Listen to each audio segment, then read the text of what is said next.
Hello everyone, welcome to Education First Official. Dear kids, I hope कि आप सभी ठीक होंगे और मन लगाकर पढ़ रहे होंगे। बच्चों, आज की इस वीडियो में हम क्लास 8 का सोशल साइंस का PT2 का पेपर सॉल्व करेंगे और ये पेपर जो है PM श्री केंद्रीय विद्यालय से संबंधित है। ये एक सैंपल पेपर है। बच्चों, इस पेपर में देखा जाए तो मैक्सिमम मार्क्स जो है वो 40 है और टाइम जो है 1 आवर 30 मिनट्स इसका टाइम रहेगा।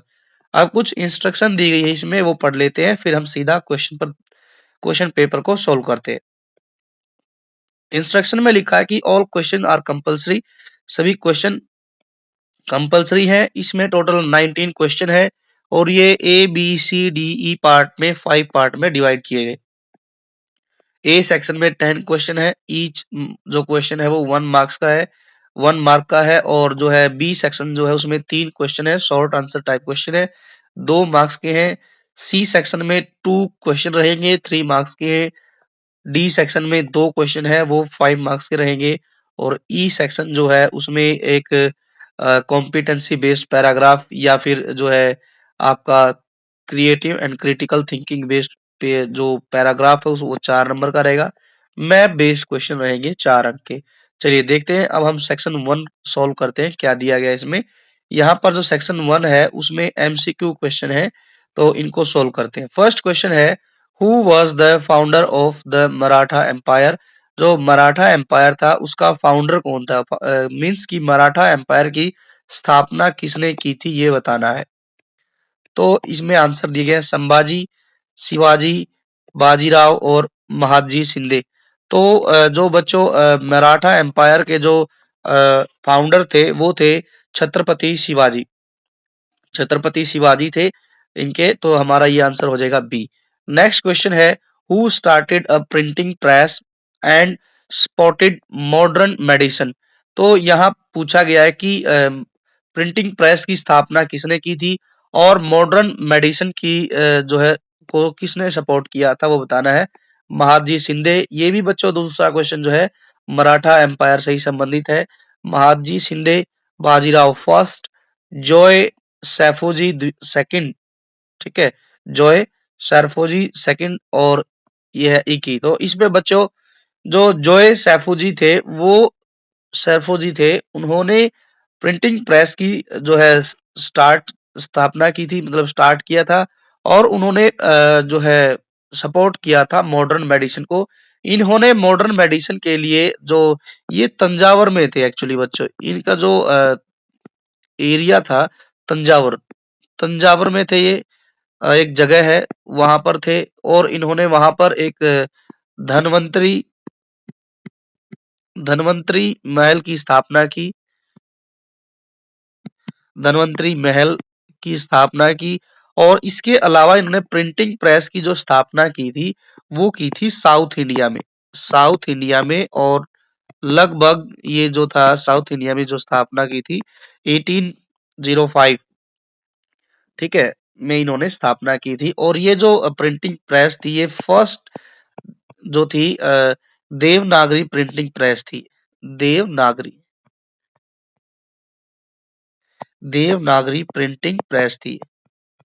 मीन्स कि आप जैसे आज देख पाएंगे हिंदी जो लिखी जाती है, हिंदी की जो लिपि है, स्क्रिप्ट है, वो जो है देवनागरी है। तो इन्होंने ही वो पहली प्रिंटिंग प्रेस लगाई थी इन 1805 में। नेक्स्ट क्वेश्चन है, what special weapon did Shivaji use to kill Afzal Khan. Afzal Khan को मारने के लिए शिवाजी ने कौन से स्पेशल वेपन का यूज किया था। स्वॉर्ड मीन्स तलवार, तलवार, गन, वागनाक। तो बच्चों जो वागनाक थी उसका उन्होंने यूज किया था। वागनाक क्या है, जैसा आप चित्र में देख पा रहे हैं, ये इस तरीके से जैसे पंजे के आकार की, पंजे के आकार में है ये, जैसे बाघ के, चीते के जो पंजे होते हैं नुकीले, इसी तरीके से दिखाई देते हैं। ऐसे ही ये वगनाक थी। नेक्स्ट क्वेश्चन है, which Maratha queen lead armies after her husband's death. कि कौन सी जो क्वीन थी, मराठा क्वीन, जिन्होंने लीड किया था आर्मी को after her husband's death. Ahilyabai Holkar, Tarabai, Jijabai और रानी लक्ष्मीबाई। तो इसमें जो सही आंसर रहेगा वो रहेगा अहिल्याबाई। अहिल्याबाई होलकर ने अपने हस्बैंड्स की डेथ के बाद में आर्मी को लीड किया था। नेक्स्ट क्वेश्चन है, what was the main reason behind the Maratha decline? Maratha का जो डिक्लाइन हुआ था, जो पतन हुआ था, मराठा एम्पायर में जो गिरावट आई थी, वो किस कारण आई थी? Weak rulers, internal disunity, heavy taxes और नेचुरल डिजास्टर। तो यहाँ क्या हुआ था इसमें, अ, आपस में जो ये राजा थे इनके बीच में ही एकता की कमी हो गई थी। एकता की कमी थी इनमें, एकता की कमी। तो इसी कारण से क्या हुआ था, ये जो है मराठा एम्पायर धीरे धीरे जो है, पहले तो बहुत स्ट्रोंग था ये, पहले स्ट्रोंग था, लेकिन इनके राजा आपस में ही एक दूसरे की बातें नहीं मानते थे। इस कारण क्या हुआ कि इनका जो एम्पायर था वो धीरे धीरे डिक्लाइन होना शुरू हो गया। Among its various various leaders, leaders में ही एकता की कमी रह गई थी। आपने कई सारी मूवी देखी भी होंगी मराठा एम्पायर से संबंधित, जैसे आपने देखी होगी जो है बाजीराव, एक मूवी आई थी, उसमें जो बाजीराव थे वो जो है मर जाते हैं और उसके बाद आपस में ही ये बेटा बाप ऐसे करके लड़ते रहते हैं। नेक्स्ट क्वेश्चन है, identify the article which declare the right to education as the fundamental right in our constitution. हमारे कॉन्स्टिट्यूशन में कौन सा जो आर्टिकल है जिसमें राइट टू एजुकेशन को एक फंडामेंटल राइट बनाया गया? तो वो है बच्चों आर्टिकल 21A। ध्यान रखना है article 21A। Article 3A right to, जैसे आर्टिकल जो है ये फंडामेंटल राइट नहीं है। आर्टिकल 12A भी फंडामेंटल राइट नहीं है। 19 है, लेकिन 19 में जो है राइट टू इक्वालिटी की बात है, और यहाँ एजुकेशन की बात की है तो वह 21A। नेक्स्ट क्वेश्चन है, question number 7, which of the following is or are part of executive at union level of India? Union level of India में जो एग्जीक्यूटिव जो लेवल है उसमें कौन कौन आते हैं वो बताने हैं। तो इसमें होगा Lok Sabha, Rajya Sabha, judiciary and prime minister, president, इसमें president, prime minister and civil servant, governors and MLA. अब यहाँ ऑप्शन भी दिए गए हैं। ए ऑप्शन दिया गया है क्या कि 1 2 3, ये वाला सेकंड थर्ड नहीं, ये नहीं होगा। आपको पता है जुडिशरी सिस्टम तो बच्चों जो हमारी जो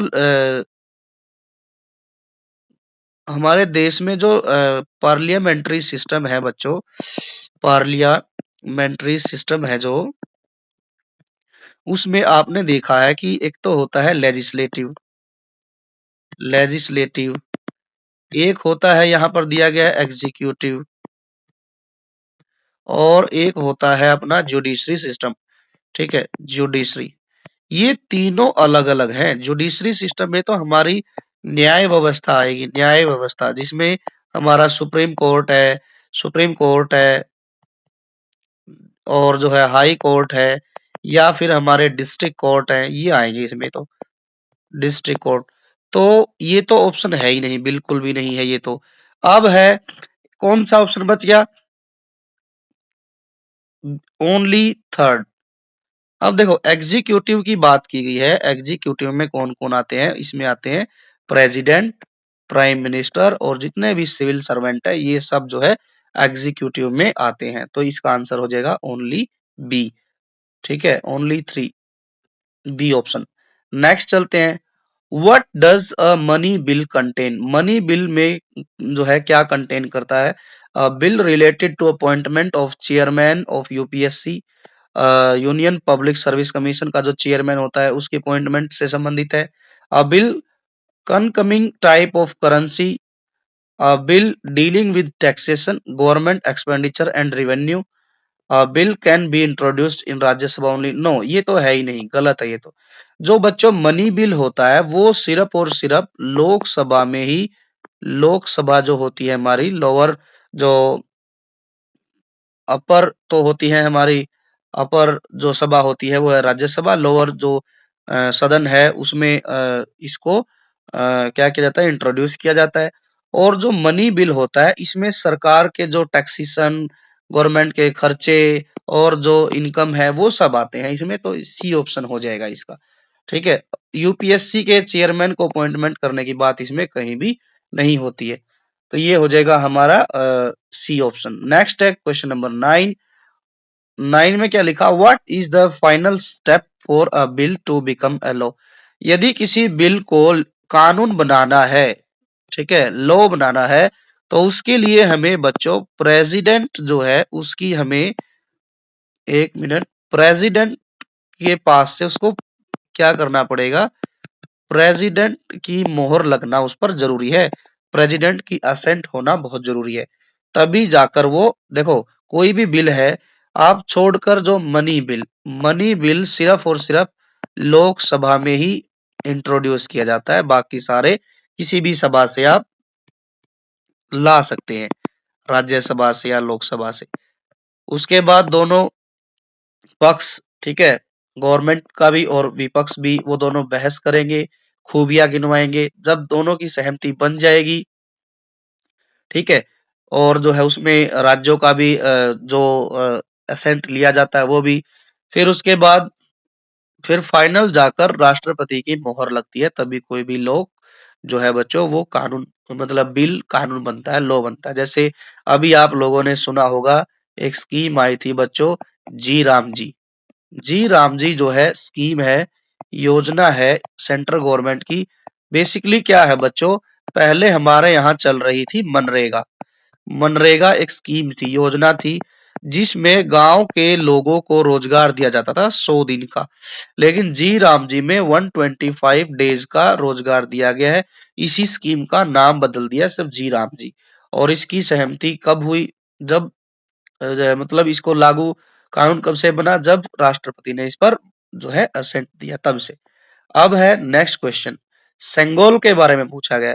सेंगोल बच्चों जब नई हमारी पार्लियामेंट बनी थी, न्यू पार्लियामेंट, उस टाइम पर मोदी जी ने जब न्यू पार्लियामेंट का उद्घाटन किया था, उस टाइम पर जो है ये सेंगोल लेकर आए थे और बड़ी चर्चा में रहा था सेंगोल। ठीक है, आप जैसा पिक्चर में देख पा रहे होंगे, ये हमारा सेंगोल है। इस ये क्या सिंबलाइज करता है, पॉलिटिकल सुप्रीमेसी नहीं, रीजनल यूनिटी, क्षेत्रीय एकता नहीं, ये भी नहीं, economic power of any country no, ये जो है शो करता है जस्ट एंड राइटस रूल्स।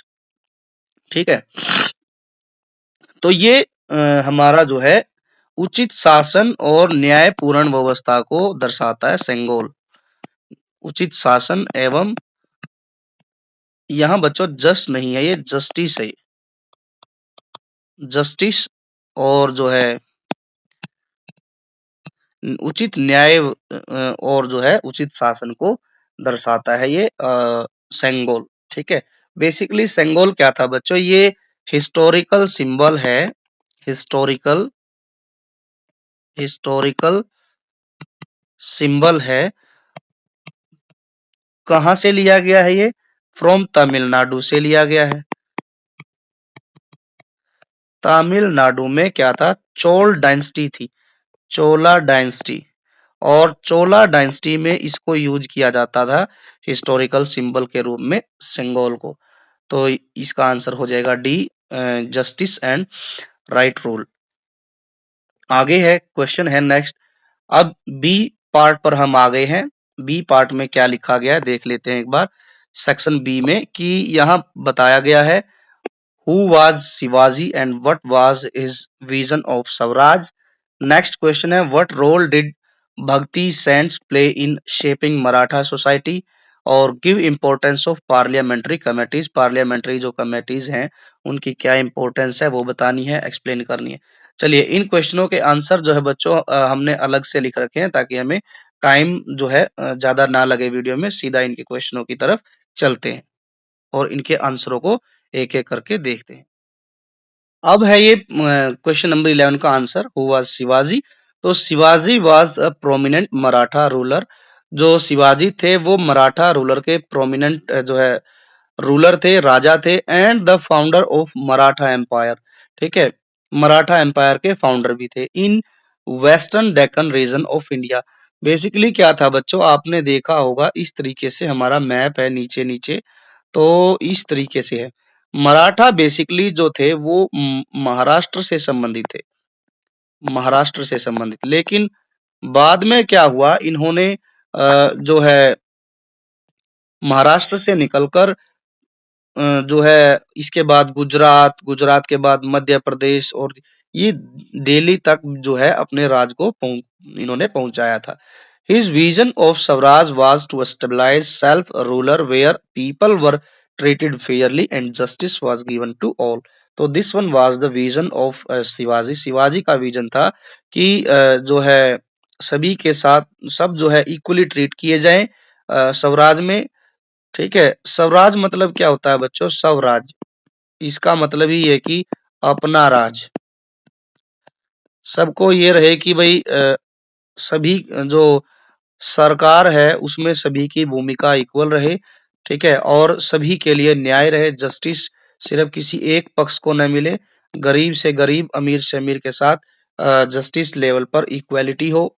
तो ये सब बातें स्वराज में जो है विजन के रूप में रखी गई थी। क्वेश्चन नंबर 12 क्या है? अब व्हाट रोल डिड भक्ति सेंट्स, जो भक्ति सेंट्स थे, ठीक है, उसमें जो मराठा सोसाइटी को एक शेप दी, तो उसमें भक्त जो थे जैसे रामदास थे, कुछ नाम है यहाँ पर बच्चों जो बहुत विशेष हैं। जैसे कुछ नामों में अपने रामदास जी थे, नामदेव जी थे, ये मराठा मतलब महाराष्ट्र से थे, तुकाराम थे। तो इन्होंने जो है मराठा जो एम्पायर है, मराठा सोसाइटी है, उसको कैसे एक अच्छा रोल मतलब अच्छी शिक्षा दी, तो वो बतानी है हमने। तो ये लिखेंगे the bhakti saints played an important role in shaping Maratha society. They translated religious texts like the Upanishads and the Bhagavad Gita into Marathi. इन्होंने क्या किया, बड़े-बड़े सेंट्स ने जो हमारी रिलीजियस टेक्स्ट थी उपनिषद और गीता, इसको मराठी में जो है ट्रांसलेट किया, making their ideas easy for common people to understand. They also spread social unity and political awareness among the people. This help build a strong cultural base which later supported the rise of Marathas as the political power। तो इन्होंने basically क्या किया, गीता और उपनिषद को पहले तो translate किया, फिर जो अच्छे अच्छे आइडियाज थे वो लोगों को समझाए इजी लैंग्वेज में, और उन्होंने सोशल यूनिटी, लोगों को कहा कि आप जो है सामाजिक तौर पर एक हो जाओ, सामाजिक तौर पर एक हो जाओ, एकता दिखाओ, सामाजिक एकता की बातें की, लोगों को समझाया। इससे क्या हुआ कि मराठा एम्पायर में जो है एक स्ट्रॉन्ग कल्चरल जो है बेस तैयार हुआ, और उन्होंने इस जो है आगे चल के पॉलिटिकल पावर जो है राइज की मराठास की। अब नेक्स्ट क्या है question, give importance to parliamentary committees. Parliamentary committees की इंपॉर्टेंस बतानी है। तो ये क्या होती है, पार्लियामेंट्री कमिटीज हेल्प करती है पार्लियामेंट को to do its work better. Parliament committee क्या करती हैं, हेल्प करती हैं पार्लियामेंट को कि वो अपना काम अच्छे से करे। Parliament committee study laws and government work in detail. ये क्या करती है, गवर्नमेंट के काम को डिटेल में जो है समझती है, स्टडी करती है, एंड गिव सजेशन, और पार्लियामेंट को सजेशन देती है। They check how the government use money, और ये साथ ही साथ ये भी चेक करती है गवर्नमेंट ने क्या, जो गवर्नमेंट में जो लोग काम कर रहे हैं उन्होंने पैसे को, मनी को सही तरीके से यूज किया है या नहीं किया है, and hold its accountable. They help improve laws. ये क्या करती है पार्लियामेंट्री कमेटीज, ये यदि कोई कानून को थोड़ा बहुत चेंज करना है या पूर्ण रूप से चेंज करना है, तो उसमें भी पार्लियामेंट को सजेशन देती है, और इस तरीके से सरकार अच्छे से अपना काम करे। इन सब कामों में पार्लियामेंट्री जो कमेटी है वो हेल्प करती है। अब नेक्स्ट क्वेश्चन है, क्वेश्चन क्वेश्चन नंबर 14। क्या लिखा गया है कि जो फोर्ट थे, आपने देखा होगा मराठा जो थे वो बड़े बड़े फोर्ट और हिली एरिया में बनाते थे, हिली एरियाज में, और बड़े ही मजबूत फोर्ट होते थे। वर the core of the state for Marathas. ठीक है, ये बताना पहले तो कि जो फोर्ट्स थे, किले थे, वो किस तरीके से मराठास के लिए इंपॉर्टेंट थे? Why were they so important? How did it help the Marathas survive against the larger enemies? तो जो फोर्ट थे उन्होंने मराठास को कैसे सरवाइव कराया अगेंस्ट जैसे बड़े बड़े एनिमीज थे, जैसे मुगल लोग जो थे, मुगल एम्पायर के जो अ, जैसे लोग थे, ऊपर हमने बात की थी जिनका नाम था अफजल खान। ठीक है, अफजल खान जैसे लोगों से कैसे इन किलों ने मराठा जो एम्पायर था उसको सरवाइव कराया वो बताना है, और इम्पोर्टेंट कैसे थे। तो हम लिखेंगे forts were the core of the state for Marathas because many fort were built on hills. Hills पर बनाए जाते थे, ऊंची ऊंची पहाड़ियों पर, making them difficult for enemies to capture. और इन हिल्स के ऊपर पहली बात तो इन शत्रुओं के लिए चढ़ना मुश्किल था, और इनको कैप्चर करना, कैप्चर मतलब होता है कब्जे में लेना ही मुश्किल था। Forts were initially the main stay for Marathas power. जो मराठा मिलिट्री होती थी और जो सोल्जर्स होते थे उनके लिए क्या था कि ये जो फोर्ट थे वो एक रहने की जगह थी। ठीक है, उनके लिए एक घर की तरह से काम करते थे। दूसरी बात, शिवाजी कंट्रोल करता था and built a considerable number of forts. Shivaji in forts से ही अपनी सरकार चलाता था, और नए नए जो है फोर्ट्स भी बनाने का काम भी जो है यहीं से शुरू करता था, किलों से ही। As they were essential to strategically control important routes and shelter the army when engaging in guerrilla warfare. आपको पता ही है, आपने पढ़ा ही होगा बच्चों, कि जो मराठा एम्पायर थे वो अपने सैनिकों से, एनिमीज से जीतने के लिए गुरिल्ला वॉरफेयर करते थे। ठीक है, उस दौरान जो है अपनी आर्मी के लिए शेल्टर प्रोवाइड करने के लिए जो जगह होती थी वो मराठास के पास वो अपने फोर्ट्स ही होते थे, किले ही होते थे। इसलिए जो है ये फोर्ट्स मराठास के लिए बहुत इंपॉर्टेंट थे।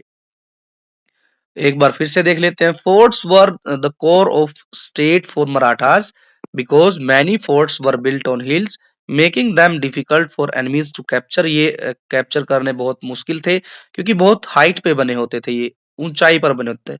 Forts were initially main stay for Marathas power. Shivaji control करता था इनको and build considerable number of forts. उन्होंने बहुत सारे फोर्ट बनाए as they were initially to essential to strategical control of important routes, shelter for army when engaging in guerrilla warfare। आपने बच्चों एक मूवी देखी होगी, शायद तानाजी मूवी है वो, तानाजी मूवी। तानाजी में अजय देवगन एक रोल प्ले करते हैं, तानाजी मालुसरे का। ठीक है, लास्ट में जब वो लड़ाई होती है मराठा के एक पर्सन के साथ, तब भी वो एक फोर्ट पर ही लड़ाई करते हैं। ठीक है, इसीलिए जो है ये बहुत इंपॉर्टेंट होते थे, और ये बहुत हाइट पर बनते थे, हिल्स पर। नेक्स्ट क्वेश्चन है, what are some challenges faced by the Indian legislature in doing its work efficiently? कि जो हमारी जो इंडियन लेजिस्लेचर है उसको अपना काम अच्छे से करने के लिए, ठीक है, इन प्रेजेंट टाइम क्या क्या चैलेंज फेस करने पड़ रहे हैं वो हमने बताने हैं। तो इसमें क्या क्या लिखेंगे हम कि the legislature also face several challenges. जो लेजिस्लेचर जो हमारा ऑर्गन है पार्लियामेंट्री सिस्टम का, उसको भी कुछ चैलेंज जो है फेस करने पड़ते हैं इन इट इफेक्टिव फंक्शनिंग। कुछ यहाँ दिए गए हैं, जैसे some of these can include regular absenteeism of members. आप देखेंगे कि जब भी कोई भी सेशन होता है, ठीक है, चाहे मॉनसून सेशन हो या फिर आ, हम कहें विंटर सेशन हो, तो उस दौरान आप देखेंगे कि बहुत सारे जो पार्लियामेंट के जो मेंबर्स हैं वो एब्सेंट हो जाते हैं। और नॉन कोऑपरेटिव कंडक्ट और कम्युनिकेशन ऑफ मेंबर्स, इसी दौरान क्या होता है कि कुछ मेंबर्स जो होते हैं वो सरकार के साथ कोऑपरेट नहीं करते, लेजिस्लेटिव जो ऑर्गन है हमारा उसके साथ कोऑपरेट नहीं करते। ये भी एक बड़ा जो है चैलेंज रहता है। Reduced quality of important debates, और कई बार जो अपोजिट पार्टी होती है वो भी क्या करती हैं, इम्पोर्टेंट डिबेट में सरकार का साथ नहीं देती। और कई बार क्या होता है, डिसरप्शन ऑफ क्वेश्चन आवर्स। कई बार क्या होता है, सरकार जब भी कोई इंपॉर्टेंट इश्यू को प्रश्न काल के दौरान, क्वेश्चन आवर के दौरान डिस्कस करना चाहती है तो अपोजिट वाले क्या करते हैं, उनको डिसरप्ट करते हैं, बाधा डालते हैं। डिसरप्ट का मतलब होता है बाधा डालते हैं, प्रॉब्लम क्रिएट करते हैं सरकार के सामने क्वेश्चन आवर में भी। तो these are some basic challenges for legislature. तो यदि इनमें सरकार का साथ दिया जाए तो हो सकता है कि लेजिस्लेटिव जो पावर है हमारी वो और अच्छा काम कर पाए।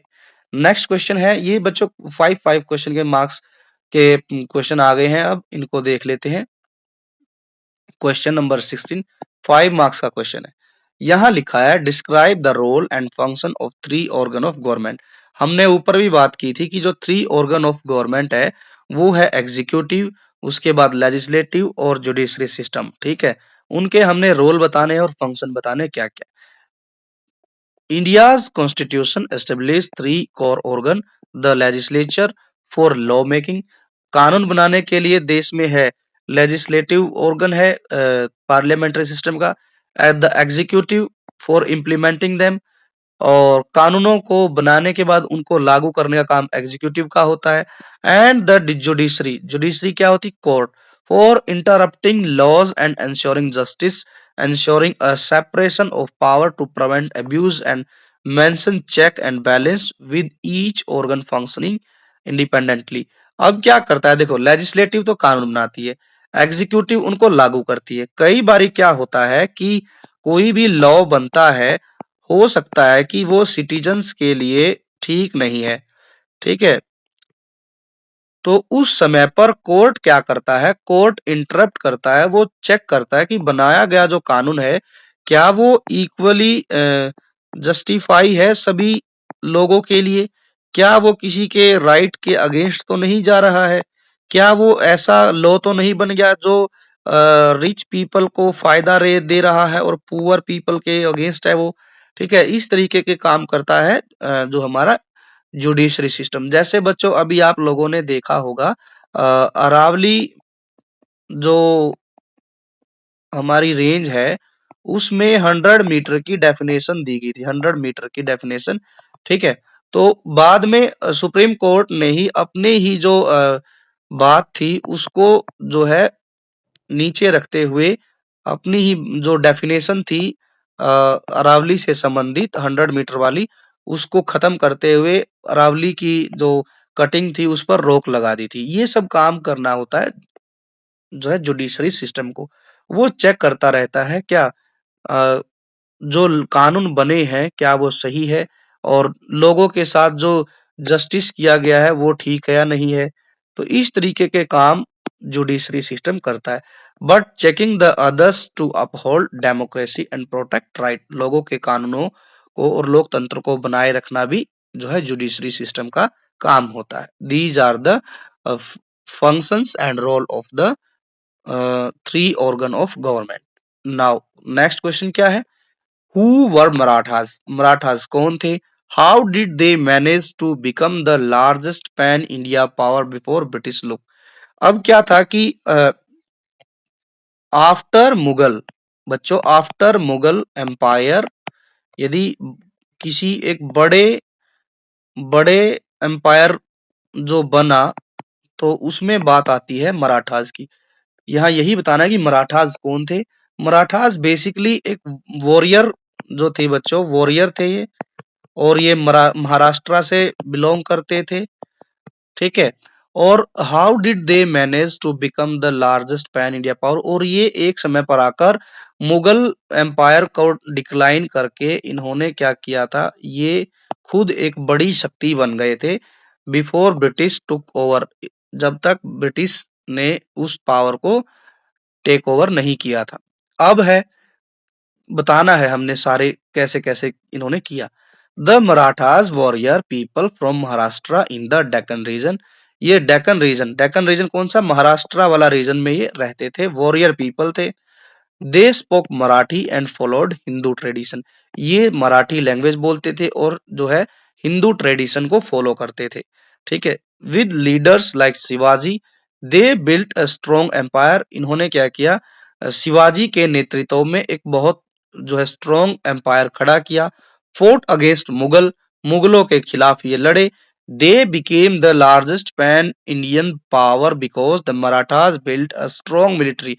इनके पास एक strong military थी जिसके कारण ये एक largest pan-Indian power बने and administrative system भी बहुत अच्छा था इनका.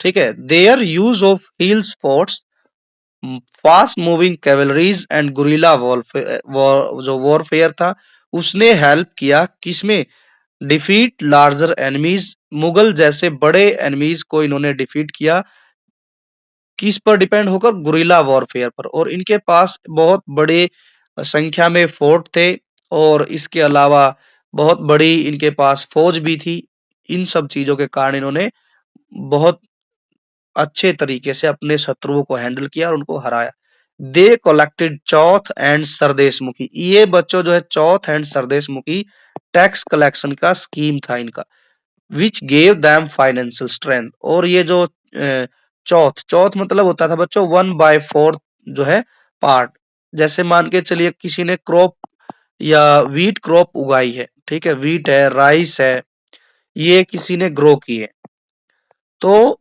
यहाँ पर मुगल ये कहते थे कि आप भाई फार्मर से कहते थे कि आप थर्ड पार्ट आप रखिए 1 पार्ट आप जो है हमारी सेना के लिए दीजिए तो this one was the taxation system during the Mughal empire इसी से ही उनकी जो है फाइनेंशियल जो थी स्ट्रेंथ अच्छी रहती थी तो these are the some features जिनकी वजह से मराठा एम्पायर बहुत एक बड़ी पावर बनकर उभरा था तो ये हो गया बच्चों हमारा 17th क्वेश्चन 5th मार्क का आई होप आपको समझ आया होगा एक बार फिर से देख लेते हैं the Maratha warrior people from Maharashtra in Deccan region जो मराठास थे वो वॉरियर थे लड़ाकू किस्म के पीपल थे फ्रॉम महाराष्ट्र से they spoke Marathi and followed Hindu tradition with leader like Shivaji they built a strong empire fought against Mughal.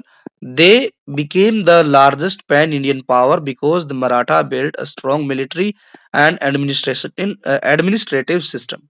Their use of hill forts, fast-moving cavalries, and guerrilla warfare helped them defeat large enemies. They collected Chauth and Sardeshmukhi, which gave them financial strength. These are the features जिनको follow करके ये जो है एक बहुत बड़ी शक्ति बनकर उभरे थे अब चलते हैं वापिस क्वेश्चन नंबर 18 पर अब है सेक्शन ई जिसमें क्वेश्चन नंबर 18 है ये हमारा सीसीटी बेस्ड क्वेश्चन है 4 नंबर का एक क्वेश्चन है रीड द फॉलोइंग यहां पर बच्चों आएगा हमारा read the following passage and answer the questions that follow ठीक है जी क्वेश्चन दिए गए हैं उनके आंसर हमने लिखने पैसेज क्या है यहाँ पर the prime minister and the council of ministers are part of union executive में कौन कौन होते हैं प्राइम मिनिस्टर होता है और जो यूनियन एग्जीक्यूटिव में काउंसिल ऑफ मिनिस्टर होती है मिनिस्टर्स की ये काउंसिल होती है जो प्राइम मिनिस्टर की हेल्प करती है they are mainly responsible for implementing laws and running the government यही सब प्राइम मिनिस्टर और उसकी जो काउंसिल है वही मेनली रिस्पॉन्सिबल होते हैं कानूनों को लागू करने के लिए और गवर्नमेंट को स्मूथली रनिंग करने के लिए they make decisions about the day to day working of the government based on the constitution and laws of the country the union executive is answerable to the Lok Sabha जो union executive है वो लोकसभा के प्रति जो है आंसरेबल रहती है one way this happen is through the question our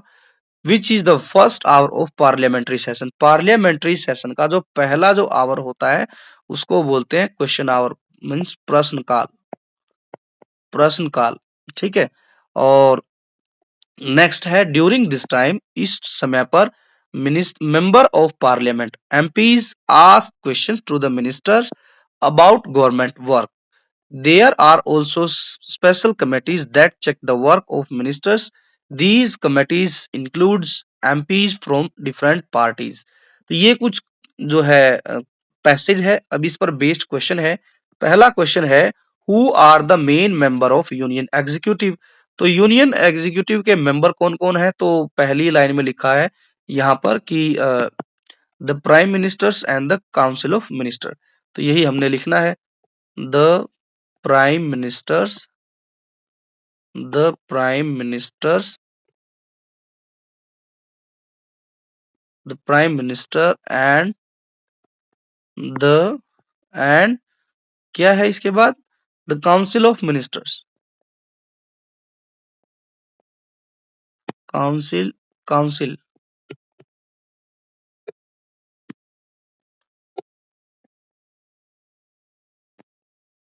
council of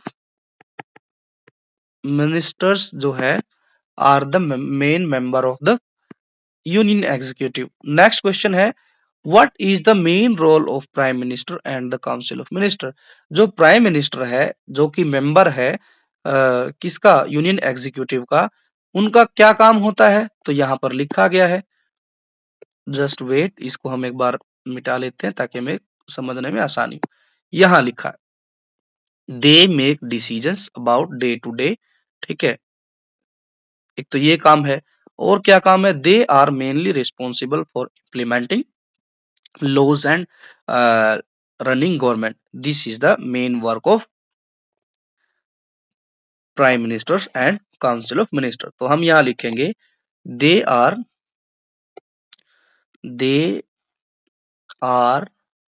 mainly responsible, they are mainly responsible for implementing laws and, और क्या करने के लिए, running the government, running the government। और ये डे टू डे लाइफ जो life में जो भी डिसीजन लेते हैं उनका काम भी कौन करता है, प्राइम मिनिस्टर करता है और उनकी काउंसिल करती है। तो ये था हमारा क्वेश्चन नंबर 18th। अब हम बढ़ते हैं 19th क्वेश्चन की तरफ। मैप वर्क दिया गया, लेवल द फॉलोइंग। सूरत इन गुजरात, गुजरात ये है बच्चों, तो आप इसको लिख सकते हैं सूरत इन गुजरात। अब है नागपुर इन महाराष्ट्र, ये हमारा नागपुर महाराष्ट्र है। और इसके बाद है इंदौर इन मध्य प्रदेश, ये हमारा इंदौर है, मध्य प्रदेश है, एमपी। और ये हमारा गुजरात है। आप बच्चों इनको अच्छे से ढूंढकर आप पॉइंट लगाएंगे इसमें। कटक इन ओडिशा, ये हमारा तमिलनाडु है, तमिलनाडु। ये हमारा आंध्र प्रदेश है, आंध्र प्रदेश। और इसके ऊपर है ओडिशा, ठीक है, ओडिशा में ही हमारा जगन्नाथ जी का मंदिर भी है, टेम्पल भी। ओडिशा, ओडिशा लिख रखा है तो हम इस तरीके से लिख देंगे ओडिशा, जस्ट वेट, ठीक है। तो ये था बच्चों हमारा क्वेश्चन पेपर क्लास 8 का एसएसटी सब्जेक्ट PT2 का। आई होप आपको ये पेपर अच्छा लगा होगा। यदि वीडियो अच्छी लगे तो लाइक कीजिए, दोस्तों के साथ ज्यादा से ज्यादा शेयर कीजिए, और जो है education first official YouTube channel को आप सब्सक्राइब करना बिल्कुल ना भूलें। अब हम मिलेंगे नेक्स्ट पेपर में नेक्स्ट वीडियो के साथ। Thanks for watching, take care and bye bye.